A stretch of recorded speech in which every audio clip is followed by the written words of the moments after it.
بسم اللہ الرحمن الرحیم. السلام علیکم ناظرین, میں ہوں Muhammad Israr Khan, media head and Hangu branch manager of ایز گروپ آف کمپنیز.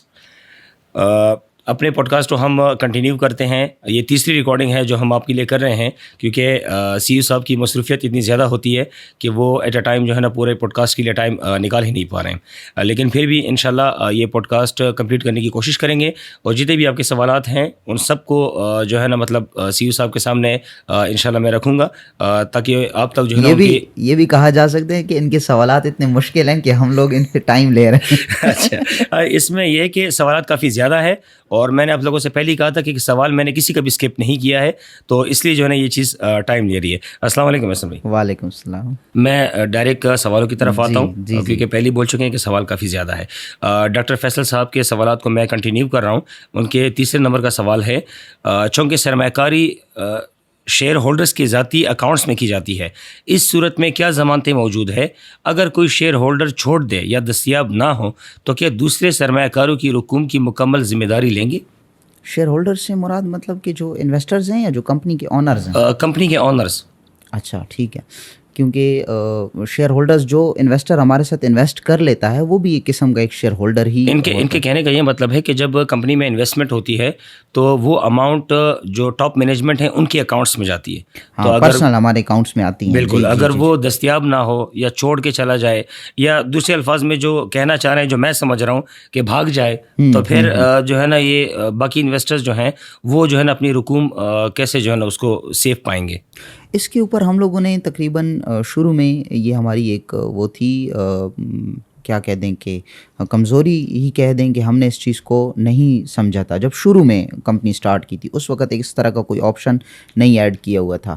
بعد میں ہمارے ایک استاد ہیں مولانا صاحب ہیں, انہوں نے کبھی انویسٹمنٹ کا ارادہ کیا. جب ان کے پاس میں اپنا ایگریمنٹ وغیرہ ان کو میں نے دکھایا, تو وہ انویسٹمنٹ کرنے والے دن جب وہ انویسٹمنٹ کر رہے تھے اس دن انہوں نے مجھے کہا کہ اس میں آپ نے یہ چیز ایڈ نہیں کی ہوئی کہ اگر کل کو آپ فوت ہو جاتے ہیں یا کل کو آپ نہیں ہوتے, یا اگر ان کا یہ خیال ہے کہ کل کو مثلا میں بھاگ جاتا ہوں تو پھر دوسرا کون سا بندہ ذمہ دار ہوگا. انہوں نے کہا یہ چیز اس میں ایڈ نہیں ہے.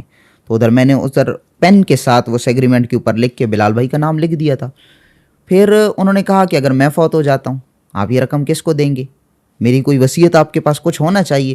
تو اس پہ پھر ہم لوگوں نے نیکسٹ آف کن کا بھی ایک آپشن لگایا. جی بالکل, جو ایفیڈیوٹ میں کلیئرلی مینشنڈ ہے. پھر اس کے اوپر ہم لوگوں نے ویب سائٹ میں بھی آپشن لائے, اور اس کے اوپر ہم لوگوں نے ایفیڈیوٹ کے اندر بھی آپشنز لائے. تو اب جو ان کی بات ہے کہ اگر ہمارے پرسنل اکاؤنٹ میں رقم آتی ہے یا کمپنی اکاؤنٹ میں آتی ہے لیکن شیئر ہولڈرز میں سے کوئی موجود نہ ہو, تو دوسرا کوئی موجود ہوگا, تیسرا بھی موجود ہوگا. ہم 3 پارٹنرز ہیں, ایک کے بعد ایک کا نیم لکھا ہوا ہوتا ہے, اور اگر تینوں ہی موجود نہ ہو تو ایسے تو نہیں ہو سکتا ہے کہ تینوں ہی موجود نہ ہو. یہ تو پھر وہ کمپنی کے بھاگنے والی صورت بنے گی. بالکل صحیح. ان کے اگلے سوال کی طرف میں آتا ہوں. جی. جب میں نے اپنا اکاؤنٹ کھولا تو ادائیگی کی, اچھا یہ انویسٹر ہے کمپنی کے. ہاں. اسٹارٹ میں انہوں نے جو کہا تھا, ٹھیک ہے نا, وہ کہہ رہے تھے کہ انویسٹمنٹ کرنے سے پہلے, لیکن یہاں پہ جو انہوں نے پوچھا ہے, ممکن ہے سوالات کرتے کرتے انہوں نے انویسٹمنٹ کر لی ہو. اچھا, انہوں نے پوچھا ہے کہ جب میں نے اپنا اکاؤنٹ کھولا تو ادائیگی کی تصدیق میں 3 سے 4 دن لگے.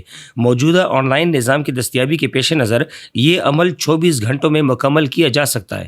کیا آپ مہربانی فرما کر اس نظام کو بہتر بنا سکتے ہیں؟ ود ان منٹس بھی کیا جا سکتا ہے, اگر اس کو اس طریقے سے سمجھا جائے کہ بس رقم میرے بینک اکاؤنٹ میں آئی یا کمپنی کے بینک اکاؤنٹ میں آئی اور ہم ادھر سے اپروول دے دیں. لیکن ہمارا ماڈل ایسا ہم نے رکھا ہوا نہیں ہے.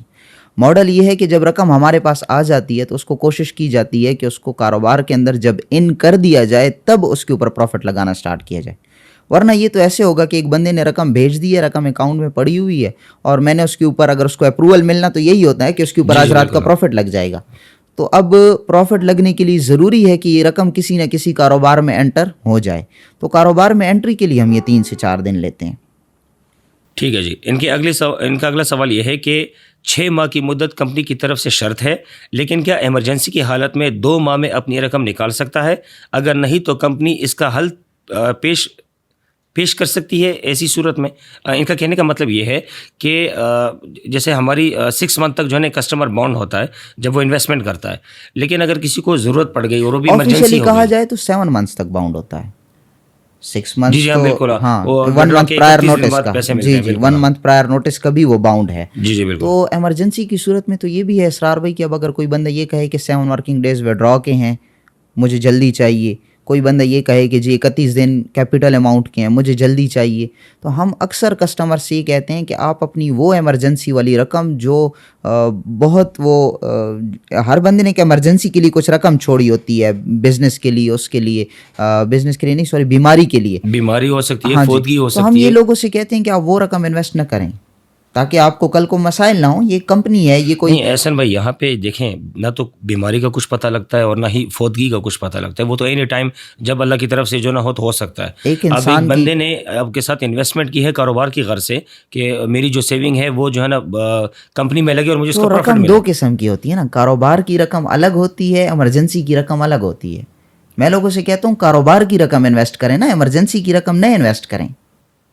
اور اگر ایک بندے کی حیثیت اتنی نہیں ہے کہ وہ پیسوں کو 2 چیزوں میں ڈیوائڈ کر دے، کسی کی حیثیت تو یہ بھی نہیں ہوگی کہ وہ 1.5 لاکھ روپے انویسٹ کرے یا 50,000 جو ہماری منیمم لمٹ ہے، کسی کی تو یہ بھی حیثیت نہیں ہوگی. تو پھر کیا ہم پالیسی کو 10,000 روپے پہ لے جائیں؟ اب کسی بندے کی حیثیت تو سپر کارڈ خریدنے کی بھی نہیں ہوتی، پھر کیا یوفون والے 100 روپے کا سپر کارڈ اناؤنس کر دیں؟ نہیں تو ان کا جو کہنے کا مطلب ہے وہ یہ کہ کیا کمپنی کی طرف سے جو ہے نا ایسی کوئی رعایت پھر مل سکتی ہے کہ 6 مہینے کے بجائے یا 2 مہینے یا 3 مہینے میں ان کو کیپٹل اماؤنٹ دی جائے؟ ہم نے ماضی میں کہیں کہیں پہ یہ رعایتیں دی ہیں، ایسا نہیں ہے کہ ہم نے نہیں دی ہیں. دیکھا جائے گا کہ ایمرجنسی کیا ہے، لیکن آفیشیلی کمپنی کی طرف سے کوئی رعایت نہیں ہے. ٹھیک ہے جی. اگلا سوال یہ ہے کہ حالیہ پشاور ایونٹ میں کمپنی نے اعلیٰ سطح کے سرکاری افسران کو کیوں مدعو نہیں کیا، جبکہ اس طرح کمپنی کی ساکھ مزید بہتر ہو سکتی تھی، مضبوط ہو سکتی تھی. یہ پشاور کے ہیں؟ پشاور، جی ہاں، یہ ڈاکٹر فیصل صاحب ہیں پشاور کے. اس کا مطلب انہوں نے ایونٹ اٹینڈ نہیں کیا؟ ہو سکتا ہے.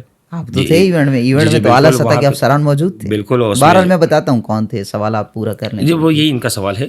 اچھا، جب ہمارا پشاور میں ایونٹ ہوا تو اس میں ڈی آئی جی صاحب موجود تھے، 2 ڈی آئی جیز، ایک سرونگ ایک ریٹائرڈ، دونوں موجود تھے. اس طرح چیمبر آف کامرس کی جو لیڈیز ہیں تو ان میں سے چیمبر آف کامرس کی پریزیڈنٹ حضرت جمشید صاحبہ موجود تھی. اسی طرح جنگ کے جو ونگ ایک ان کا ہے کلچرل ونگ، اس کے ہیڈ تھے وہ موجود تھے. اسی طرح جو اوورال پورے پاکستان کے تاجر اتحاد گروپ آل پاکستان جو بنا ہوا ہے اس کے چیئرمین موجود تھے. بالکل. اور اس کے ساتھ اور بھی بہت ساری آفیشیل پرسنالٹیز موجود تھی. تو یہ تو نہیں کہا جا سکتا کہ اعلیٰ سطح کے افسران موجود نہیں تھے. انویٹیشن پہ وہ بھی تھے جو زاہد چاندزیب صاحب جو ٹورزم منسٹر ہیں، انویٹیشن ان کو بھی دیا گیا تھا اور انہوں نے کہا بھی تھا کہ میں آؤں گا، اور وہ آ بھی رہے تھے. حتیٰ کہ جو ہمارا وہ پیج پرنٹ ہو کے آیا ہے جنگ میں، اگر آپ دیکھیں تو اس پہ زاہد چاندزیب صاحب کا وہ میسج بھی لکھا ہوا ہے، انہوں نے اپنا میسج بھی بھیجا ہے، اور وہ میسج اسٹیج سے پڑھا بھی گیا تھا کہ یہ زاہد صاحب نے اپنا میسج بھیجا ہے. اور وہ آ کیوں نہیں پائے؟ اس دن بہت ہی early cabinet meeting C M صاحب کی طرف سے بلا لی گئی تھی، تو منسٹرز کوئی بھی اس کو مطلب نہیں ڈراپ کر سکتا ڈیفینیٹلی، کچھ پولیٹیکل ایشوز وغیرہ، لیکن انہوں نے بعد میں بھی پیغام بھی بھجوایا اور آنے سے پہلے بھی میسج بھجوایا. اور جب وہ بعد میں ہمارا پیج پرنٹ ہو رہا تھا تو انہوں نے اس پیج کے اندر بھی اپنے میسج کو پرنٹ کروانے کا کہا. تو آفیشیل تو میرے خیال سے اچھے خاصے لوگ تھے. جی بالکل. ہاں جی. اگلا سوال ان کا یہ ہے کہ کیا کمپنی باقاعدہ مشاورتی بورڈ کے اجلاس منعقد کرتی ہے؟